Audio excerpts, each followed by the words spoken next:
From standing on a van with a submachine gun and starting a war that left 11 people dead across 4 countries, to collecting welfare checks from the Swedish government while living in a mansion in South Africa. This is the story of Thomas Möller, the most dangerous biker Sweden has ever seen.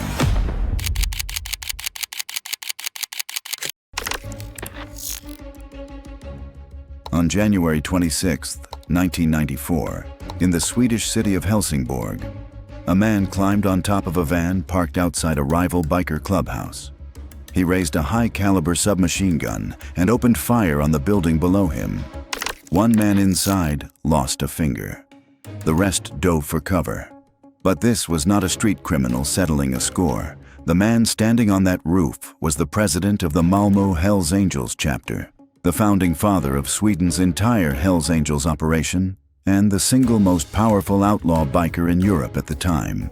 A man so trusted by Hells Angels International President Sonny Barger that he was the only European leader Barger would meet with face-to-face.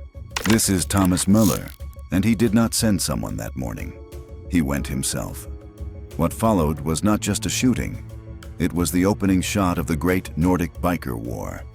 3 years, 4 countries, 11 dead, 74 attempted murders, anti-tank missiles fired at clubhouses in European capitals, bombs planted on police officers' cars in their own driveways, 2 governments rewriting their laws because nothing they had prepared for criminal organizations came close to what was now happening on their streets.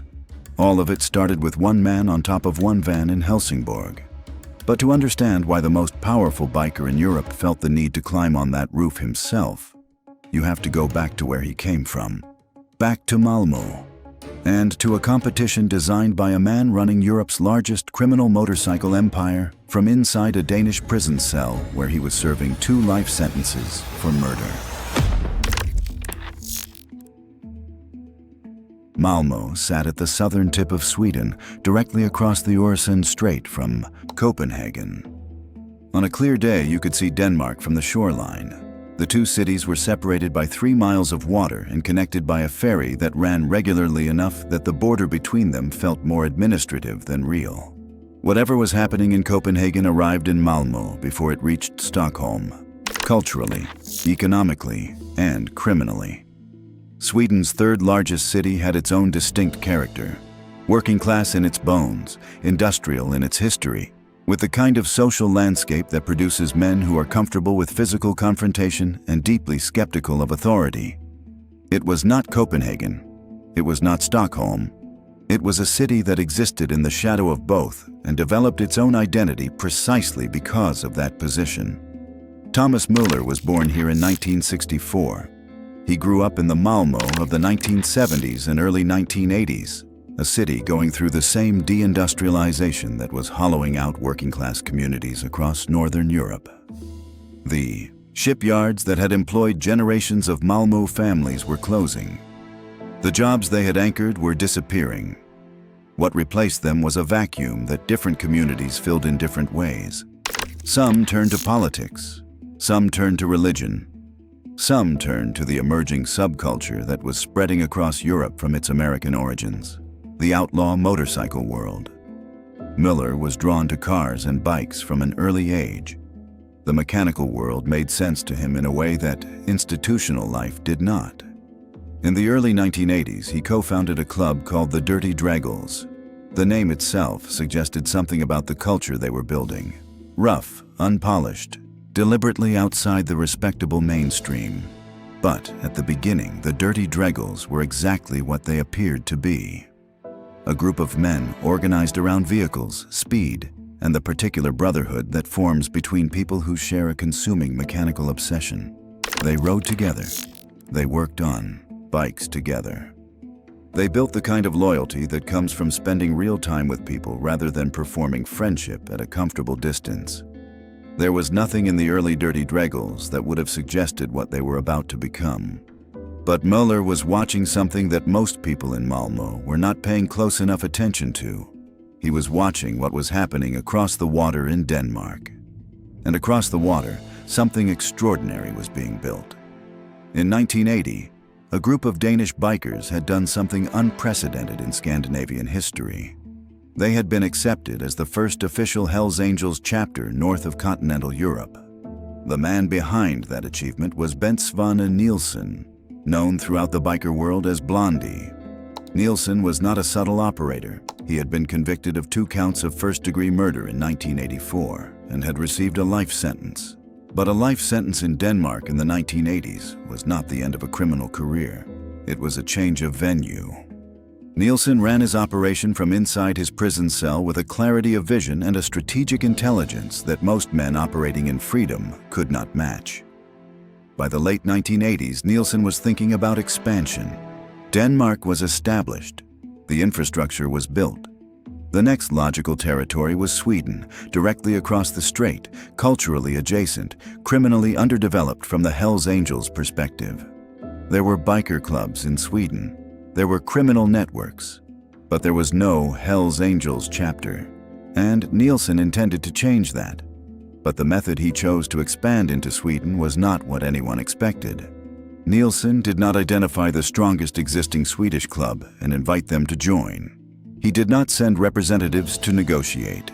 Instead, he designed a competition. 3 existing biker clubs in Malmö were informed of the terms simultaneously. Whichever club eliminated the other 2 first would become Sweden's first official Hells Angels chapter. This was not a business negotiation. It was a Darwinian selection process being administered by a man serving a double murder sentence, designed to ensure that whatever club emerged from the competition was the kind of club that would thrive in the Hells Angels structure. You did not want a chapter that had been handed its patch. You wanted a chapter that had fought for it. That had demonstrated the willingness to do what was necessary. That had already proven, before a single application was made, that it understood the world it was entering. The Dirty Dreggles entered the competition.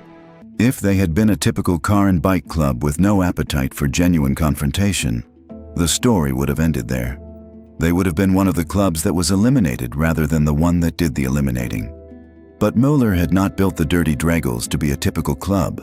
He had built them around a specific kind of men, and those men proved equal to what the competition required. The Dirty Dreggles won. The methods used to eliminate the other 2 clubs are not fully documented in the public record, but the outcome is beyond dispute. By 1990, the Dirty Dreggles had been accepted as a Hells Angels hang-around chapter, the first stage of formal association with the organization. By 1991, they had advanced to prospect status. And in 1993, after 3 years of proving themselves within the hierarchy, they received their full patch. Sweden had its first official Hells Angels chapter. It was based in Malmö. And Thomas Möller, the man who had co-founded a car and bike club in a deindustrializing Swedish city a decade earlier, was its president. But what happened next was not something Nielsen had fully anticipated when he designed his competition, because Möller was not content to simply lead a chapter. He had larger ambitions, and a clean criminal record that was about to open a door that Nielsen himself could never walk through. There was one thing that separated Thomas Möller from every senior Hells Angels figure in Scandinavia in the early 1990s. One advantage that no amount of criminal reputation or organizational skill could manufacture for someone who did not have it. He had no criminal record. For most men operating in the outlaw motorcycle world, a clean record was not something to be proud of. It suggested you had not done enough, had not committed fully, had not paid the price that serious membership required.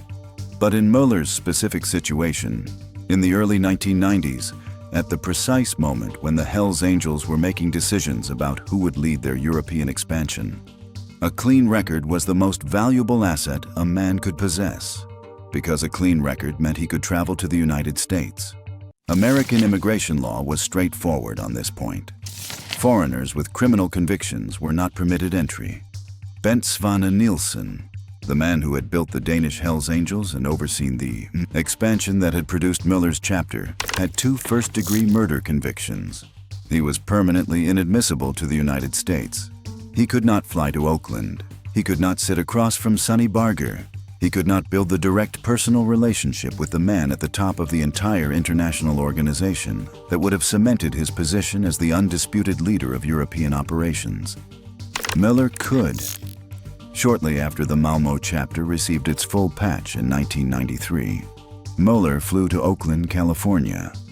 He walked into the Hells Angels Mother chapter, the founding chapter of the entire organization, the chapter from which every subsequent charter in the world ultimately derived its authority. And he sat across from Ralph Sonny Barger, the man who had built the Hells Angels from a California motorcycle club into an international criminal enterprise with chapters across 6 continents. What was said in that meeting is not part of the public record, but the outcome is. Barger recognized in Möller something worth investing in. A man who had won a Darwinian competition to earn his patch, who had demonstrated organizational ability and personal toughness in building his chapter from nothing, who had the strategic intelligence to understand that showing up in Oakland himself rather than sending a representative was itself a signal worth sending. Möller walked out of that meeting with something no other European Hells Angels leader had managed to secure: a direct personal relationship with Barger, not mediated through intermediaries, not conducted through letters or representatives. Direct. That relationship changed everything. By the early 1990s, as the Hells Angels' presence in Scandinavia was expanding and the tension with the arriving bandidos was beginning to build, Möller was effectively the leader of all European Hells Angels operations. Not Nielsen, despite his seniority, despite his history, despite the decade he had spent building the Danish foundation that made everything else possible. Nielsen was managing his empire from a prison cell and could not leave Denmark without risking complications with his parole conditions. Möller was mobile, connected, and reporting directly to the top. The other senior European leaders reported to Möller. He reported to Barger. The chain of command was as clean as the military hierarchy the club had always modeled itself on. And at the top of the European portion of that chain was a man from Malmö who had started his adult life co-founding a car and bike club and had spent the intervening decade building himself into the most powerful Hells Angels figure on the continent. But power of that kind does not exist in a vacuum. And in the early 1990s, the vacuum that Möller's power occupied was being challenged from the south. The Bandidos had established their first European chapter in Marseille in 1989. They were moving north, into Germany, into Denmark, into the Scandinavian territories that Möller's organization had developed and considered its own. And the question of how far the Bandidos would be allowed to expand before the Hells Angels responded was becoming more urgent with every new chapter the rival club established. The answer arrived in January 1994 in Helsingborg. But before the answer arrived, there was a specific trigger. A club called the Morbids MC had been operating in Helsingborg, and they had made a decision about which direction they were going to go. The Hells Angels had offered them a path to membership. The Bandidos had made a competing offer, and the Morbids had chosen the Bandidos. To Möller, sitting at the top of the European Hells Angels structure, that choice was not a negotiating position he was prepared to engage with. It was a provocation that required an immediate and unambiguous response, not because the Morbids themselves were strategically critical, but because what message the response sent to every other club in Scandinavia that was watching and making its own calculations about which organization to align with. If the Hells Angels allowed a club to choose the Bandidos without consequence, every club in the region would understand that the Hells Angels could be defied without cost. And in the world Möller operated in, the perception of being defied without cost was more dangerous than any single territorial loss.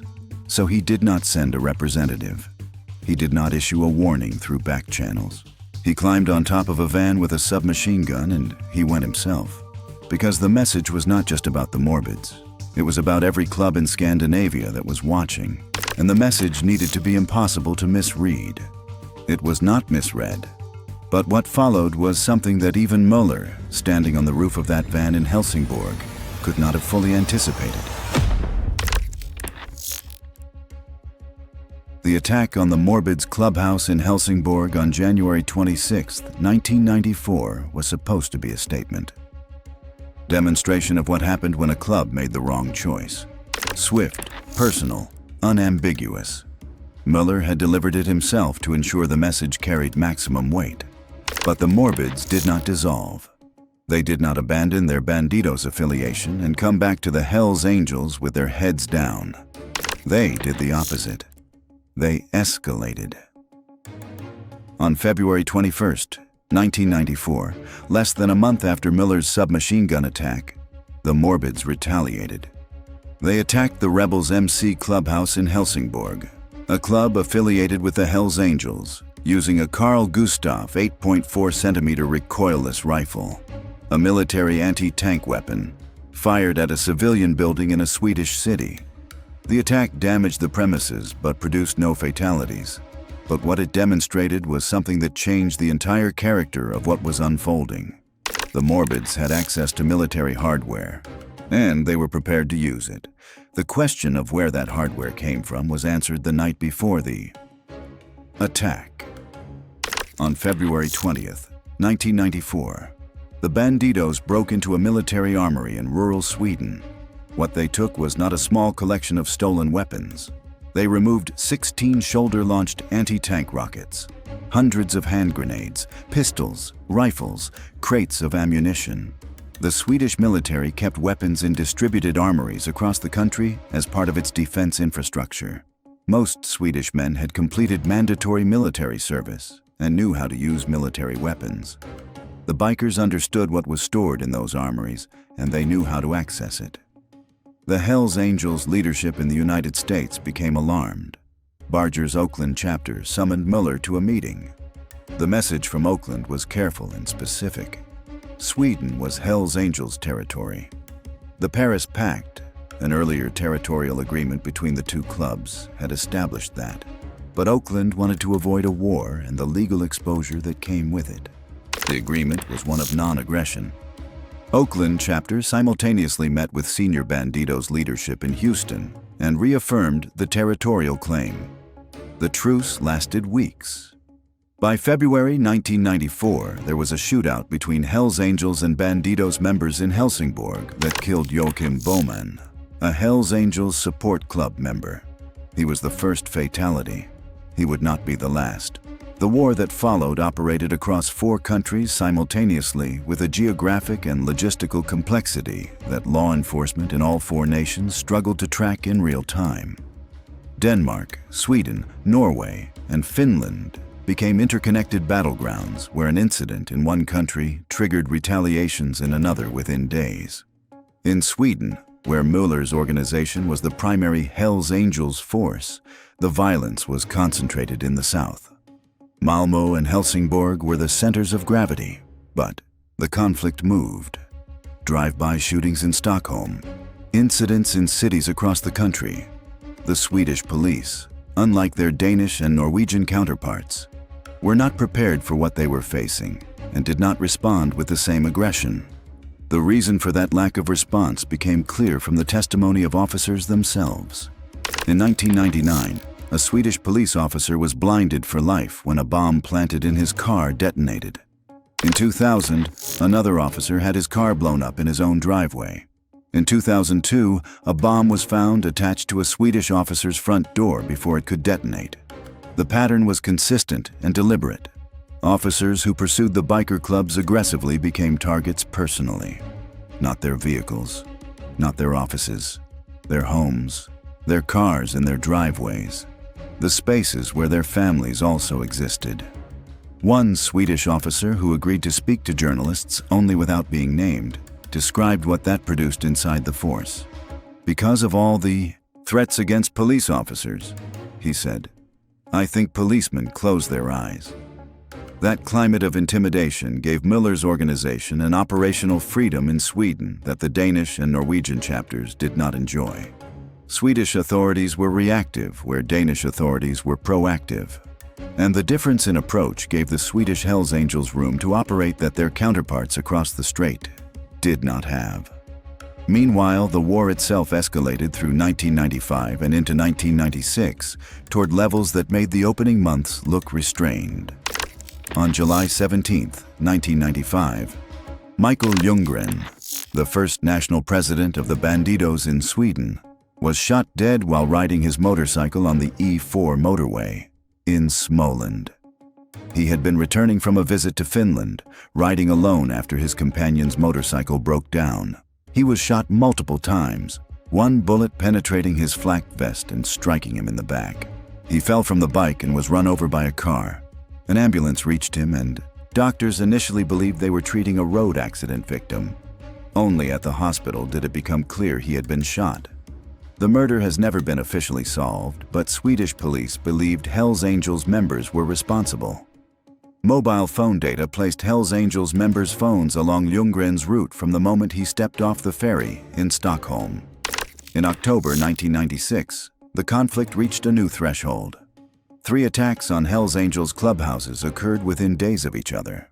The third attack involved an explosion in Malmö that wounded 12 civilian bystanders who had no connection to either club, and no reason to expect that the streets of a Swedish city would become collateral damage in a war between 2 motorcycle organizations. Days later, a Bandidos prospect named Niels Poulsen fired an anti-tank rocket at a Hells Angels clubhouse in Copenhagen during a party. 2 people were killed: Hells Angels member Louis Linde Nielsen and a guest named Jana Krohn. Poulsen was convicted and sentenced to life in prison. At the end of October 1996, a car bomb exploded outside the Hells Angels clubhouse in Oslo. By the time the war reached its peak, the scale of what had happened was almost impossible to absorb. 11 people dead. 74 attempted murders documented across 4 countries. 96 people wounded. 2 governments forced to pass emergency legislation mid-conflict because their existing laws had been written for a world where criminal organizations did not deploy shoulder-launched military rockets in capital cities. Möller led the Swedish Hells Angels through every year of that conflict. He had started it with a submachine gun on a van roof in Helsingborg. He managed the Swedish operation through 3 years of escalating violence, and when it finally ended, he was the man who helped close it. On September 25, 1997, in front of television cameras and journalists, Möller and Bent Sveine Nielsen stood together representing the Hells Angels. Across from them sat Bandidos president Jim Tindon. The peace agreement was signed. The war that Möller had personally ignited with a submachine gun 33 months earlier was formally declared over. But here is what the cameras at that press conference did not show. What was happening in Möller's financial life during those same years? Because while the war was being fought across 4 countries, while police were losing eyes and having their cars blown up in their driveways, while governments were rewriting their laws, Thomas Möller was collecting disability benefits from the Swedish state for a bad back. And that, in many ways, was the most extraordinary part of the entire story. Here is the official financial profile of Thomas Möller during his years as the most powerful Hells Angels leader in Europe. Declared income, 14,000 Swedish kroner per month, approximately $1,700 US. Disability benefits paid by the Swedish state for a back injury that Möller claimed prevented him from working. That was the entire official picture. A disabled man, no employment, no business income, no investments on record. A man living modestly on state support while nursing a chronic injury. Now here is what Thomas Möller actually owned during those same years. A Ferrari. Not a used one purchased carefully within the means of a man on disability. A Ferrari, the kind of automobile that in Sweden in the 1990s announced its owner's financial position the moment it appeared on any street in the country. A Hummer truck, 2 Harley-Davidson motorcycles, multiple apartments in Malmö, a city where property ownership across multiple units represented significant accumulated wealth, and a private seaside estate in Llandudno, a coastal suburb of Cape Town, South Africa, situated on cliffs above the Atlantic Ocean with views that property agents in that area described as among the most spectacular in the Southern Hemisphere. Canadian journalists Julian, Cher and William Marsden, who investigated Möller extensively for their book on the Hells Angels criminal empire, visited the South African estate. They were careful with their language when they wrote about it. They noted that the estate would vastly exceed what a man living on a disability pension could possibly afford. That careful phrasing was doing considerable work. What they were describing was a property of a scale and quality that had no relationship whatsoever to the financial profile Möller had presented to the Swedish Social Insurance Agency for a decade. But the estate and the Ferrari and the Hummer were not the most remarkable things Möller owned. Inside a private room at the South African property, Möller maintained a museum. Not open to the public. Personal, curated. It contained genuine Nazi uniforms from the Second World War, Nazi banners and flags, weapons from the same period, and automobiles that had belonged to senior figures in the Nazi leadership. The collection had been assembled over years, carefully sourced, preserved with the attention that serious collectors give to objects they consider significant. What it said about Möller's ideological interests and private convictions was something that the journalists who documented it left for the reader to interpret. But the existence of the collection was not in dispute.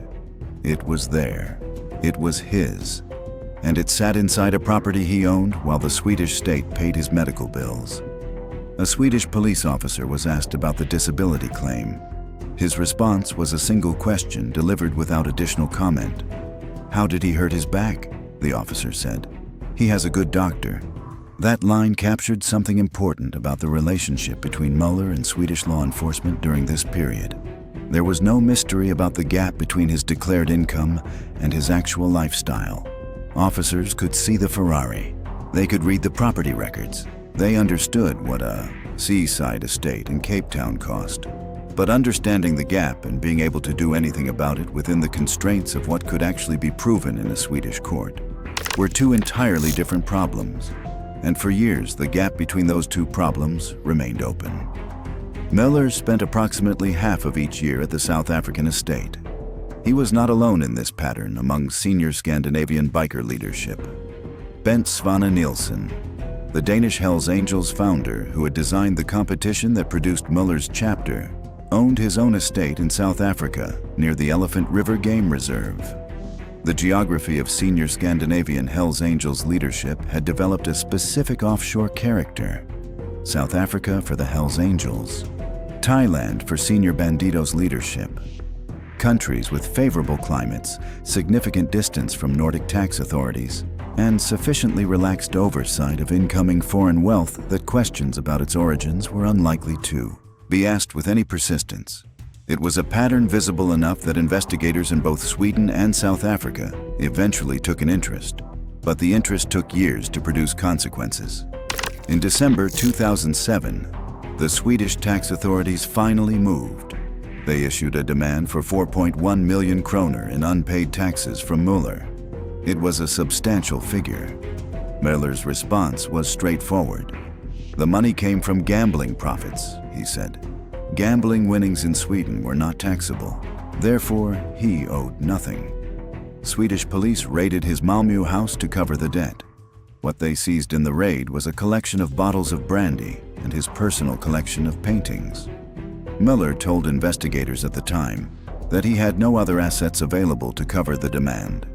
The man who owned a Ferrari, a Hummer, 2 Harleys, multiple Malmö apartments, and a seaside estate in South Africa told Swedish tax investigators that he had no assets. In March 2009, the Swedish Social Insurance Agency finally withdrew Möller's disability benefits.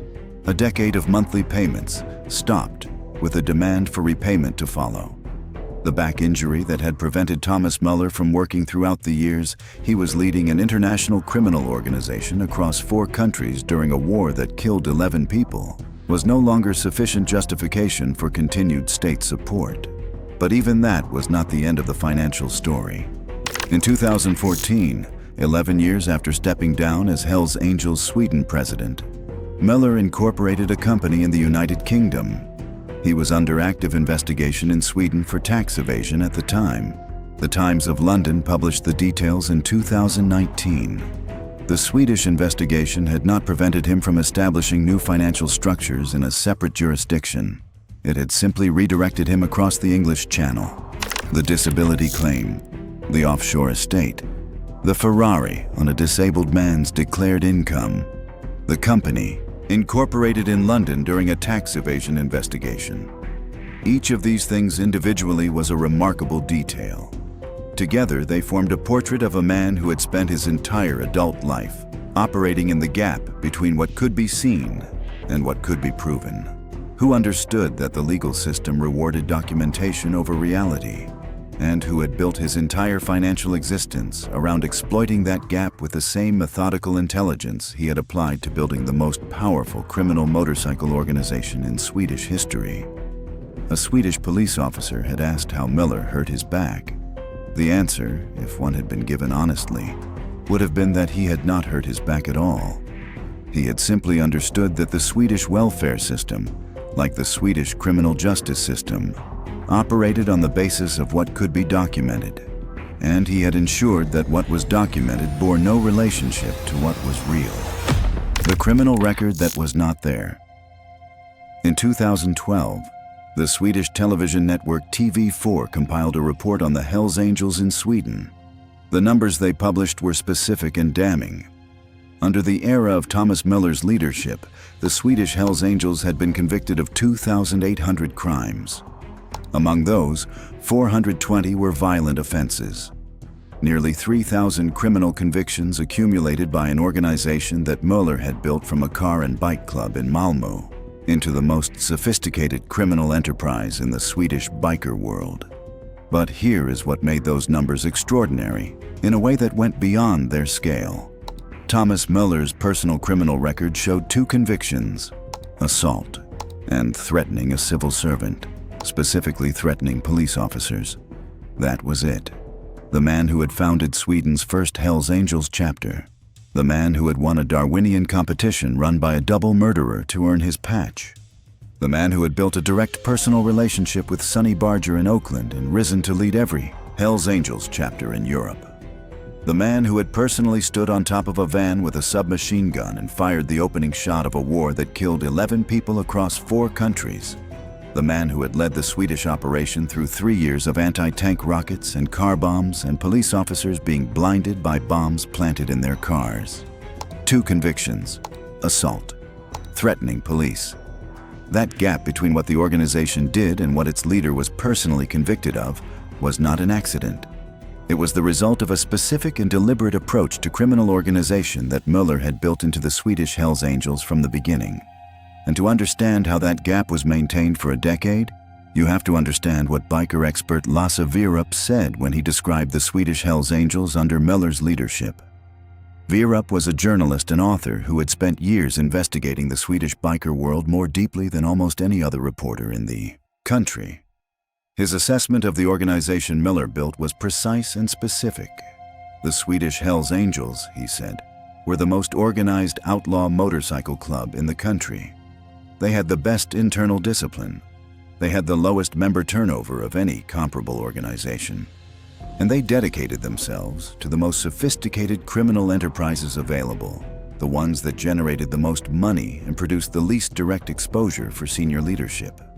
Illegal exploitation of workers in the construction industry. Drug trafficking conducted through layers of intermediaries. Money laundering structured to distance the proceeds from their origins before they reached anyone with a Hells Angels patch. Extortion operations managed through proxies who could be sacrificed if investigations got close. These were not the crimes of an organization that operated impulsively or transparently. They were the crimes of an organization that had been built by someone who understood how criminal investigations worked and had designed the structure specifically to frustrate them. When police investigated drug trafficking connected to the Swedish Hells Angels, they found networks of intermediaries between the drugs and the men with patches. When they investigated the construction industry exploitation, they found layers of subcontracting arrangements that made direct accountability difficult to establish. When they investigated the money laundering, they found financial structures sophisticated enough that the connection between criminal revenue and Hells Angels leadership was rarely clean enough to prosecute. Möller sat at the top of all of it. But sitting at the top of a carefully structured criminal organization and being provably responsible for specific criminal acts within that organization were two entirely different legal problems. Swedish prosecutors spent years trying to close the gap between them. They could not. What they got was assault and threatening police officers. The threatening police charge was itself a window into how Möller operated. He had not threatened officers through intermediaries or implied threats delivered by associates. He had threatened them directly and personally.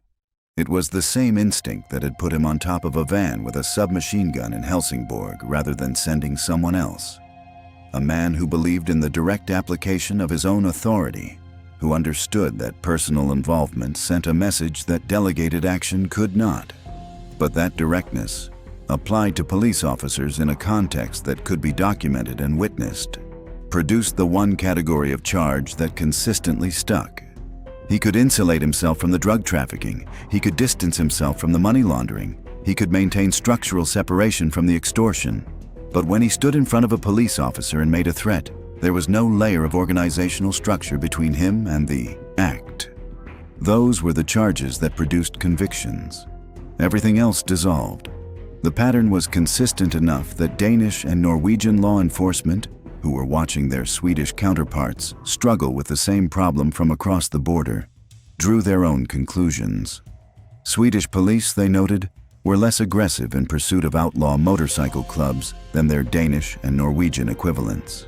Whether that was a consequence of the bomb in the driveway and the blinded officer and the explosive device on the front door, or whether it reflected a broader institutional approach, the result was the same. Möller's organization operated in Sweden with a freedom that comparable organizations in Denmark and Norway did not enjoy. And Möller understood that freedom. He had helped create it by making the cost of aggressive law enforcement visible to the officers considering it. A bomb in a driveway is a powerful argument for closing your eyes. Several bombs, across several years, targeting multiple officers in multiple cities, is an institutional argument. It changes what the organization collectively believes is possible and worth attempting. By the time Möller stepped down as president in 2003 and handed the title to his successor, the Swedish Hells Angels he left behind were the dominant criminal motorcycle organization in the country. Not the most numerous, not the most publicly visible, but the most organized, the most disciplined, the most financially sophisticated, and the most structurally resistant to law enforcement penetration. The organization that TV4 would document 9 years later as having accumulated 2,800 convictions while its founder walked away personally with 2. He had built exactly what he intended to build. A machine that generated criminal revenue at scale, insulated its senior leadership from direct legal exposure, and maintained its position through a combination of disciplined internal structure and the kind of reputation for violence that discouraged both competition and cooperation with investigators. The disability benefits were a fitting symbol of the entire approach. The Swedish state had paid his medical bills for a decade because the documentation said he was injured and could not work. The reality was something else entirely. But in the world Möller had spent his adult life operating in, documentation and reality had never been required to match. The gap between them was not a problem to be solved. It was an asset to be managed. And Thomas Möller had managed it with a consistency and skill that the Swedish justice system, for the better part of 2 decades, could not find a way to close. In 2003, Thomas Möller handed the presidency of the Swedish Hells Angels to his successor and stepped back from the formal leadership of the organization he had built. But stepping back from the title was not the same as stepping back from the world. And the years that followed Möller's retirement revealed something important about the kind of man he was and the kind of organization he had created. Because the things that happened after 2003 were not the story of a man who had left his former life behind. They were the story of a man who had reorganized his relationship with that life while maintaining everything that made it worth having. The South African estate in Llandudno remained his primary base for half the year. The property above the Atlantic cliffs had not changed. The Ferrari had not been sold to cover living expenses. The lifestyle that bore no relationship to any legitimate source of declared income continued without visible interruption. What had changed was the formal title, the organizational position, the official role that gave Swedish law enforcement a specific structure to investigate and a specific hierarchy to target. Without that formal role, Möller existed in a more ambiguous space.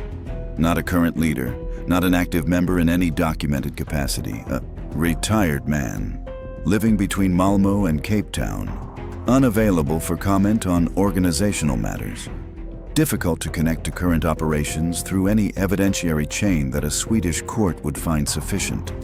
That ambiguity had value. And Möller understood its value precisely because he had spent a decade building an organization designed around the strategic management of exactly this kind of ambiguity. The retired president was still present in the Swedish biker world, in ways that did not require a formal title to maintain. Relationships built over a decade of leadership do not dissolve when a man steps down. The men who had risen through the organization under Möller's presidency had been selected by him, shaped by the culture he had established, and remained connected to him through the bonds that serious criminal organizations produce in their senior membership. He had built something that did not need him to run it. But his absence from the formal structure did not mean his absence from the informal one. This is a pattern that appears consistently in the history of successful criminal organizations. The founder steps back. The institution continues. The founder's influence persists through the culture and the personnel he left behind, through the relationships he maintains informally, through the simple fact that men who built something together do not stop knowing each other when one of them changes his job title. Möller had watched this dynamic from the other side when he inherited an organization shaped by Bent Svane Nilsson's vision. Now he was on the other side of it himself. The Swedish authorities continued to watch. The tax investigation that had been building through the mid-2000s reached its visible peak in December 2007 with the demand for 4.1 million kroner. The raid on his Malmö house, the seizure of the brandy and the paintings, the claim of no available assets from a man whose South African property alone would have covered the demand several times over. But Möller was not in Sweden for the raid. He divided his time. And the South African estate, sitting outside Swedish jurisdiction, sitting in a country with its own legal framework and its own relationship to foreign asset recovery, was not something Swedish authorities could reach with a domestic raid. The international dimension of Möller's financial life was not accidental. It was structured. Senior Scandinavian biker leadership had developed a specific understanding of how to use geography as a tool of financial insulation. Assets held in South Africa by a Swedish national were recoverable in theory. In practice, the legal complexity of cross-jurisdictional asset recovery, the cost of pursuing it, and the time it required meant that the assets effectively existed in a protected space. Swedish authorities could issue demands. They could conduct raids on Swedish properties. They could seize what they could find within their jurisdiction. What they could not easily do was reach the estate above the Atlantic cliffs where Möller spent half his year. The disability benefits finally ended in March 2009, a decade of monthly payments withdrawn, demands for repayment issued. The Swedish Social Insurance Agency had finally concluded what any observer with access to property records and a flight to Cape Town could have established years earlier. The man collecting disability for a back injury was not living the life of a man with a debilitating back injury. But the end of the disability payments was not the end of the financial maneuvering. In 2014, Möller incorporated a company in the United Kingdom. He was under active investigation in Sweden for tax evasion at the time. The Times of London published the details in 2019, 5 years after the company was established. The Swedish investigation had not stopped him from building new financial structures in a separate jurisdiction. He had simply moved the activity across the English Channel to a country with its own corporate registry, its own legal framework, and its own relationship to foreign investigation requests. The pattern across the entire post-retirement period was consistent with everything that had come before it. When Swedish authorities applied pressure in one place, the activity surfaced somewhere else. When one financial structure became visible and vulnerable, another was established in a different jurisdiction before the first one was fully closed. The waterbed effect that criminologists had identified in the context of banning outlaw motorcycle clubs applied equally to the financial operations of their leadership. Pressed down in one place, the pressure moves.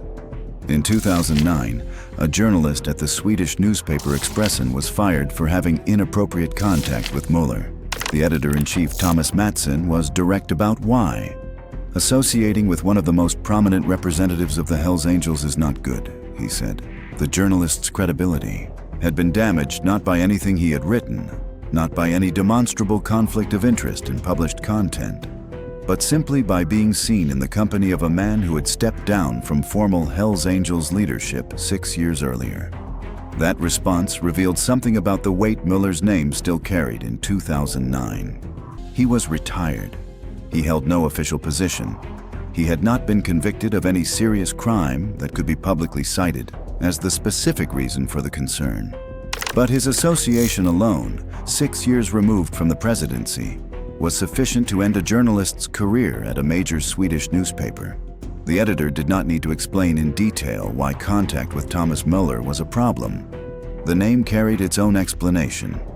That is a specific kind of power, not the power of a current title or an active organizational role. The power of a reputation so thoroughly established over a decade of building and leading and personally demonstrating what he was, willing to do that, it persisted independently of any current position. The man who had stood on the roof of a van with a submachine gun in 1994 was still, 15 years later, someone whose company could end a career simply by being documented. He reportedly returned to Sweden from South Africa sometime in early 2009, the period around the withdrawal of his disability benefits, the tax demand, the ongoing investigation. A man managing multiple pressures simultaneously across multiple jurisdictions, the way he had always managed things. With patience, with structural thinking, with the understanding that the gap between what authorities could see and what they could prove was the space in which his entire adult life had been conducted. The organization he had left behind continued to operate in his absence with the discipline and sophistication he had built into it. The Swedish Hells Angels remained the dominant criminal motorcycle organization in the country. The construction industry, exploitation continued. The drug trafficking continued. The money laundering continued. The structure Möller had designed to insulate senior leadership from direct legal exposure continued to function as designed. And in 2012, when TV4 published their report documenting 2,800 convictions accumulated by the Swedish Hells Angels, Thomas Möller's personal contribution to that number remained what it had always been: assault and threatening a police officer. The gap had not closed. It had simply become a historical record rather than an ongoing investigation. The founder had retired. The institution had continued. And the distance between what Thomas Möller had built and what Thomas Möller had been personally held accountable for remained, as it had always been, the most revealing measure of how completely and deliberately he had constructed everything around him. The gap between what Thomas Möller built and what Thomas Möller was personally held accountable for has never been fully closed. It remains open, a space defined on one side by nearly 3,000 organizational convictions and on the other by assault and threatening a police officer. And the gap is still open. But what happens when a man accumulates enough criminal charges to spend 55 years behind bars and never serves a single day? Click the next video to see how that unfolded.